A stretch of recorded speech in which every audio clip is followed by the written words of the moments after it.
Namaste, dear friends and readers. Today we will be chanting the Bhatuka Bhairava Brahma Kavacham. This has been revealed to us in Rudrayamala Tantra and has been recorded in the text Brihad Jyotisharnava. Let us chant the Kavacha now. Devyuvacha Bhagavan Sarvavettatvam Devanam Pritidayakam Bhairavam Kavacham Bruhi Yadi Chasti Kripamayi Pranatyagam Karishyami Yadi no Kathayishyasi Satyam Satyam Punas Satyam Satyameva na samshayah Itham Devya Vacha Shrutva Prahasyati Swayam Prabhuhu Uvacha Vachanam Tatra Devadevo Maheshwarah Ishvara Uvacha Batukam Kavacham Divyam Shunumat Pranavallabhe Chandika Tantra Sarvasvam Batukasya Visheshatah Tatra Mantradyaksharam tu Vasudeva Swarupakam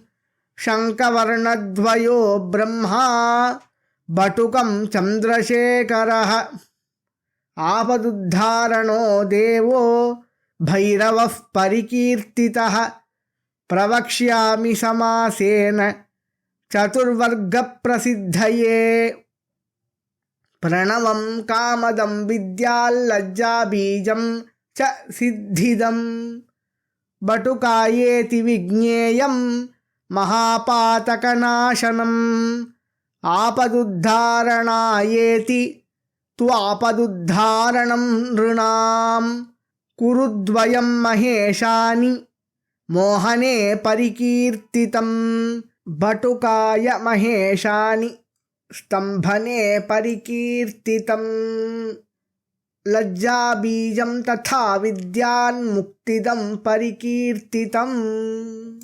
Dvavimshatyaksharo Mantraha Kramena Jagadishwari Om Asya Shri Bhatuka Bhairava Brahma Kavachasya Bhairava Rishihi Anushtup Chandaha Shri Bhatuka Bhairavo Devata Mama Bhatuka Bhairava Prasada Siddhyarte Jape Viniyogaha Om Patu Shirasi Nityam Patu Hrim Kanthadeshake Batukaya Patu Nabhau Chapaduddharanaya cha Kurudvayam Lingamule Tvadhare Vatukaya cha Sarvada Patu Hrim Bijam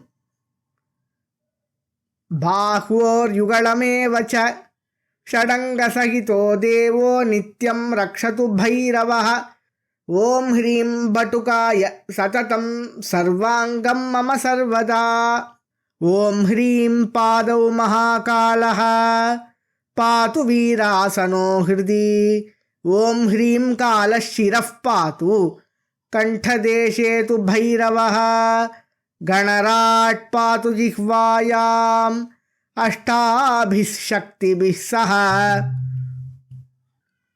Om Hrim Dandapanir Guhyamule Bhairavi Sahitastatha Om Hrim Vishwanathas Sada Patu Sarvangam Mama Sarvada Om Hrim Annapurna Sada Patu Chamsau Rakshatu Chandika Asitanga Shiraf Patu Lalatam Ruru Bhairavaha Om Hrim Chanda Bhairavaha Patu Vaktram Kantam Shri Krodha Bhairavaha Unmatta Bhairavaha Patu Hridayam Mama Sarvada Navideshe Kapali Chalinge Bhishana Bhairavaha Samhara Bhairavaha Patu Mooladharam Cha Sarvada Om Hrim Bahuyugmam Sada Patu Bhairavo Mama Kevalam Hamsa Bijam Patu Hridipo Ham Rakshatu Padayoho Pranapanau Samanam Cha Udanam Vyanameva Cha Rakshamtu Dwaramule Tu Dasadikshu Samantataha प्रणवः पातु सर्वांगं लज्जाबीजं महाभये।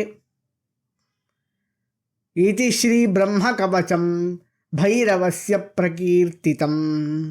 चतुर्वर्गप्रदं नित्यं स्वयं देवप्रकाशितं। यः पठेत् शृणुयान्नित्यं धारयेत् कवचोत्तमं। सदानन्दमयो भूत्वा लभते परमं पदम्। य इदं कवचं देवि चिन्तयेन्मन्मुखोदितं। कोटिजन्मार्जितं पापं विनश्यति च तत्क्षणात्। जलमध्येऽग्निमध्ये वा दुर्ग्रहे शत्रुसङ्कटे कवचस्मरणात् देवी सर्वत्र विजयी भवेत्। भक्तियुक्तेन मनसा कवचं पूजयेद्यदि कामतुल्यस्तु नारीणां रिपूणां चयमोपमः। तस्य पादाम्बुजद्वन्द्वं राज्ञां मुकुटभूषणम्। तस्य भूतिं विलोक्यैव कुबेरोऽपि तिरस्कृतः। अस्य विज्ञानमात्रेण मन्त्रसिद्धिर्न संशयः। इदं कवचमज्ञात्वा यो जपेद्बटुकं नरः न चाप्नोति फलं तस्य परं नरकमाप्नुयात्। मन्वन्तरत्रयं स्थित्वा तिर्यग्योनिषु जायते। इह लोके महारोगी दारिद्र्येणातिपीडितः। शत्रूणां वशगो भूत्वा करपात्री भवेज्जडः। देयं पुत्राय शिष्याय शान्ताय प्रियवादिने। कार्पण्यरहितायालं भटुभक्तिरताय च। योपरागे प्रदाता वै तस्य स्यादति सत्वरम्। आयुर्विद्या यशो धर्मं बलं चैव न संशयः। इति ते कथितं देवी गोपनीयं स्वयोनिवत्।